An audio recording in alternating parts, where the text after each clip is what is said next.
the fear could come in the form of, what if we fall out of love? What if we fall out of sexual attraction? Or even just the mere fact of like, what if they change? Like they're not going to be the same person in 10 to 20 years from now. So let's start to talk about how you can cope with that. Because especially moving in to the new year in 2025, you guys may have already gotten an engagement ring over Christmas. So 2025 might be the year that you get married, and this honeymoon phase is a big deal. Hi, I'm Erin, licensed clinical mental health counselor and OCD specialist. I'm also a wife, mom to 3, and small business owner, helping those who are spiraling from intrusive thoughts to come out of that valley with long-term recovery and self-awareness. Reheat your coffee and pop in your AirPods to learn how to boss up to OCD. Okay, let's talk about the honeymoon phase and how a lot of OCD sufferers worry a lot, and I mean a lot, about falling out of love, their relationship going sideways, and it can be very hard to commit to a long-term relationship when you're struggling with OCD, especially the relationship OCD, and if your theme is completely focused on this honeymoon phase. And we've all been there at some point or another, where the honeymoon phase is that exciting point at the beginning of your relationship, or when your relationship has transitioned to a new situation, like you've obviously got married and are now living together, like just a brand new phase and transition in your relationship. So in the beginning, it's like really exciting. And there's a lot of dopamine highs. There's a lot of attention being given to one another. And it almost feels like you're high on love. There's the logical side of you that knows that not everyone's perfect. Not every relationship is perfect. But this one feels amazing. And you want your relationship to continue to feel amazing. And you know what? I don't blame you, because this honeymoon phase is pretty addicting. Or it can feel pretty addicting. So essentially your brain is flooded with dopamine, which is that brain chemical that helps with reward, motivation, etc.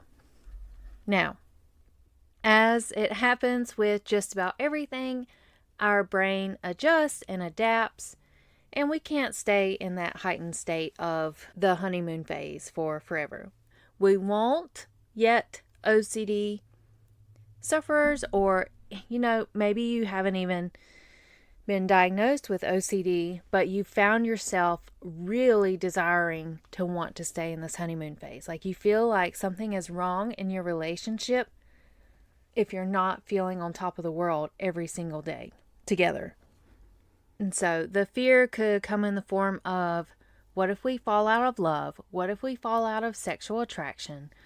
Or even just the mere fact of like, what if they change? Like they're not going to be the same person in 10 to 20 years from now. So let's start to talk about how you can cope with that. Because especially moving in to the new year in 2025, you guys may have already gotten an engagement ring over Christmas. So 2025 might be the year that you get married, and this honeymoon phase is a big deal. Realistically, the honeymoon phase, in my opinion, lasts for maybe a couple weeks, maybe months. I find it hard to believe that someone could stay in that level of a honeymoon phase for years. You know what I'm saying? Like that just feels like a Hollywood kind of portrayal, and normally things in Hollywood are false. So there's that. And in thinking about this honeymoon phase thing too, so many couples hang on to each other for a very long time because they are trying to get back to that honeymoon phase. You probably know what I'm talking about, right? Or you might be in that boat right now. And it's okay. It's okay. Doesn't mean that there's anything inherently wrong with your relationship. I think this all still goes back to mindset, which I did in the previous episode. We could also talk about expectations. And in my Obsess Less, Love More program, you're going to learn some strategies to help you in loving deeper and creating a more fulfilling connection with your true love. In this scenario, y'all, you might know what I'm talking about, where your friend, or maybe this is you, they're like, gosh, if only my husband and I could go back to that first 6 months when we were dating. Like, it was perfect. You couldn't have asked for any better. We got along so well. We did so many things together. We were laughing, hanging out. It just felt perfect. And it's like, we still try to get back to that. Yikes, right? Because they're hanging on to something that was a pure dopamine fueled experience. Now, not to say that you are bonding and forming connections and allowing some romance to blossom, but realistically, you won't have sparks flying all the time. And that can be very, very hard when you're experiencing relationship doubts, because you really want to feel fully connected all the time. I totally understand that it may worry you if you're not feeling that spark as frequently as you once did. I get it, and I can understand how that would feel upsetting. And you may have even found yourself Googling or going on Reddit or Quora and looking at relationship advice on how do I find the spark again? How can we boost the romance? And in getting back to this core idea of the honeymoon phase, it will change. And I get that that can feel uncomfortable. So let's talk about that fear of change. First of all, are you the same person you were 5 years ago? No. Are you even the same person you were 1 year ago? Not likely. So as you can see, and I hope that you've been on an uphill trajectory of self-improvement. And so you can see that even though you're not the same person you were before, you're still a good person. You've still got a lot going for you. So change doesn't have to be bad. And if we're looking at it as far as the honeymoon phase, yes, it will fade. Only in the dopamine perspective, your love for them will not change.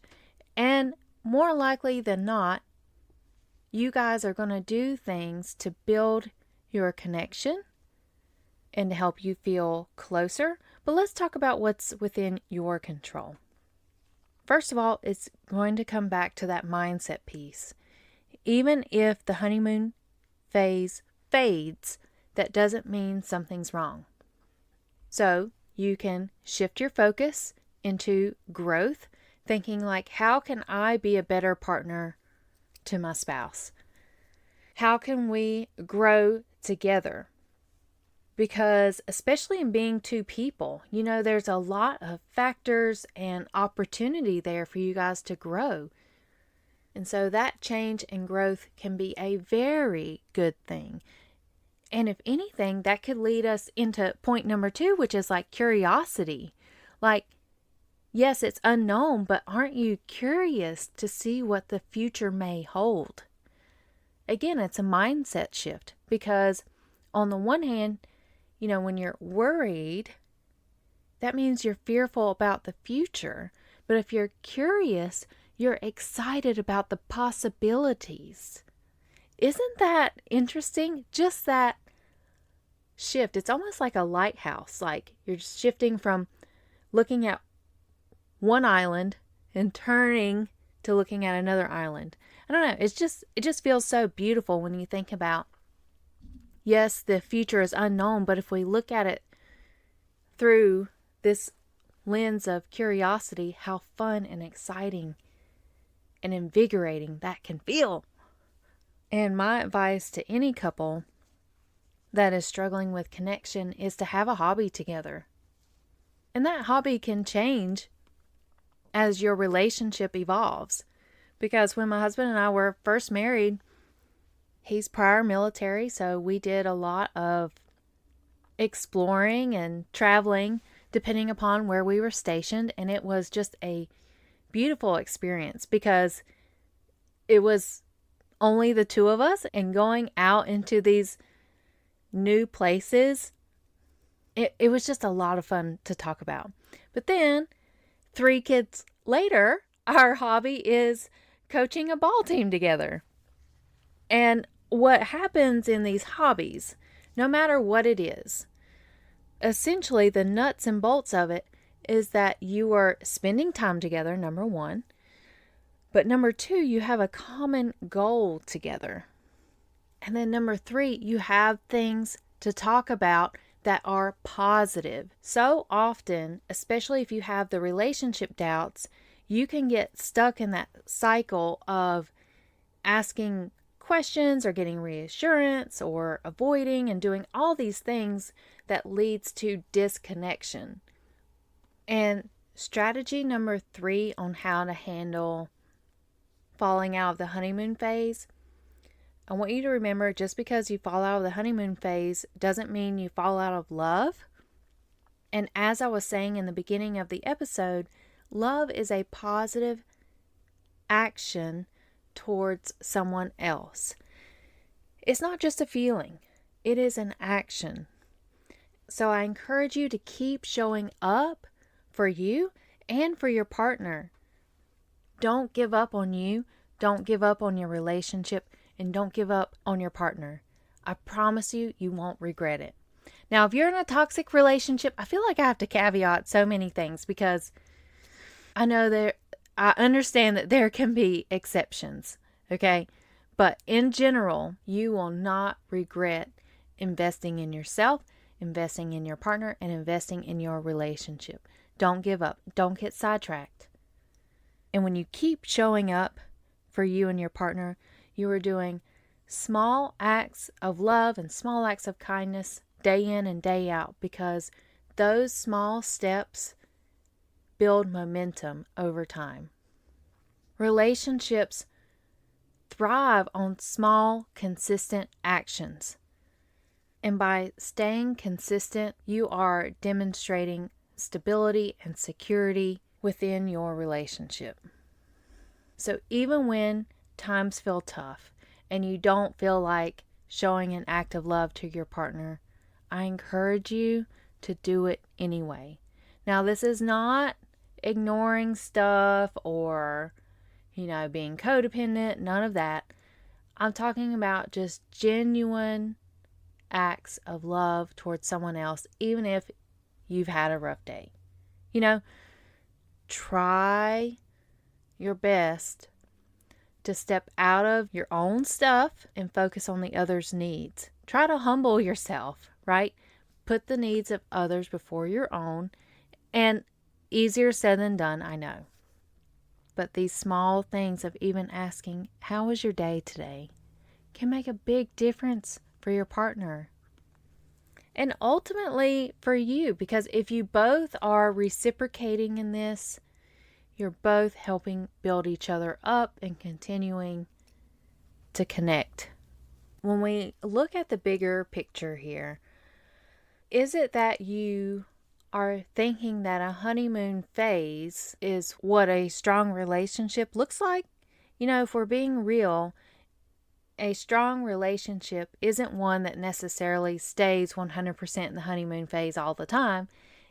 To me, it's like when you and your partner have that unconditional love, aka positive actions towards one another through the good and the bad, right? When things are hard, things are rough, it is so uplifting when your partner comes through for you. And that's, kind of going back to the point earlier about doing those small acts of kindness, even when you don't feel like it. Like, even when your partner messes up, they're struggling and they will really turn a corner if you show them love and compassion and grace and forgiveness. And whenever you can push through or navigate through those hard times, your love grows that much deeper, even when the butterflies fade. So, healthy, long-term relationships don't need the honeymoon phase indefinitely. The honeymoon phase is just that. It's a natural thing that happens, but it doesn't have to be there 100% of the time in order for you to have a loving, healthy, deep, fulfilling connection with your romantic partner. Okay, so in summary, the honeymoon phase consists of all that dopamine rush in the beginning, and it feels like things are perfect. And if you're struggling with relationship worries, you could be excessively worrying about, what if we fall out of love? What if they change? What if we don't feel as excited about our relationship anymore? Or you could be in that boat of like, we want to get back to that honeymoon phase, yet you're like 10 years into marriage and you're still not back to that honeymoon phase feeling. You are more than welcome to go check out my Obsess Less, Love More program, where you can transform your relationship doubts into confidence and clarity for deep fulfillment with your true love. And you can check out the program at my new webpage called livebeyonddoubt.com. Because this honeymoon phase, it's not a ticking time bomb waiting to explode and rain on your parade.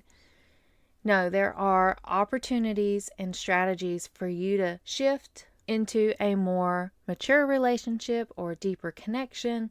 And that could start with changing your focus. Possibly you're looking at how things always change, and change doesn't necessarily mean bad. Change can be good. We can also look at it as our future can be exciting. It can bring curiosity. It doesn't necessarily mean fear or that the unknown is scary. And the third strategy is continue showing positive behaviors, aka love, towards your partner, even when you don't feel like it, because those small, consistent actions will remind you both of your bond and your connection. And ultimately, y'all, your relationship is not defined by the honeymoon phase. Thank you for being here and hearing these strategies. More to come next week. And I know it's such a dad joke, but with the new year coming up, it's almost like, see you next year, even though the next episode's going to come out in 1 week. Next year, I'm going to have my next episode on dealing with jealousy and insecurity. Ooh, I can't wait to bring you that episode, because in starting off 2025, we want to be our best self. And jealousy and insecurity, no thank you. Okay, again, go check out my Obsessed Less, Love More program, because it is launching in January 2025. Go to livebeyonddoubt.com to sign up, and have a happy new year.